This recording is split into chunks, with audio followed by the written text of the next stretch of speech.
First up here at 6, this embrace between mother and daughter.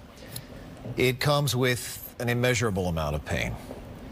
In Hardee County, Tracey Nix faces a charge of aggravated manslaughter in the death of her granddaughter after leaving her in a car last November. It wasn't the only loss for that family. Less than 1 year earlier, Tracey's grandson drowned while in her care. Today in court, though, Tracey's husband asked the judge to allow her to get some help and open up to talk about what happened. Fox 13's Kimberly Quizon has more. Tracey Nix sat with her head down and at times shook. I would just like to see her get help.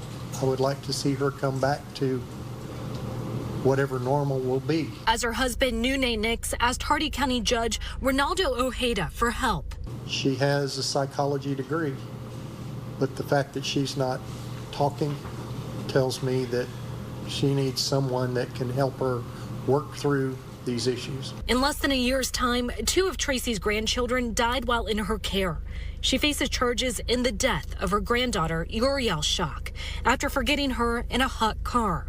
Uriel's parents, Kayla Shock Nix and Drew Shock, embraced one another as attorney Drew Davis expressed his concerns over Tracey's inability to discuss what happened. She's having trouble discussing the incident with her husband, with any other people, and that includes her attorneys.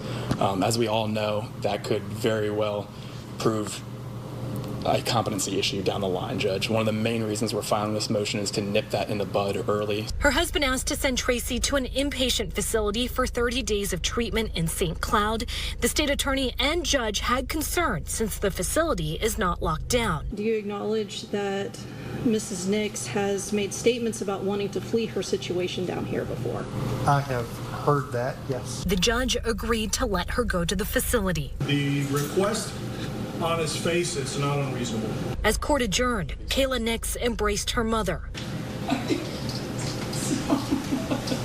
and father. Tracey Nix will enter the inpatient facility in St. Cloud tomorrow morning, and every day of the week at the same exact time, the Hardee County courts will place a phone call to make sure she hasn't left. Kimberly Quizon, Fox 13 News. It's such a powerful and difficult story. As soon as Tracey has finished her treatment, the judge then says that she's got to be back in Hardee County within 2 hours of being released. She'll then be in court again on June 22nd.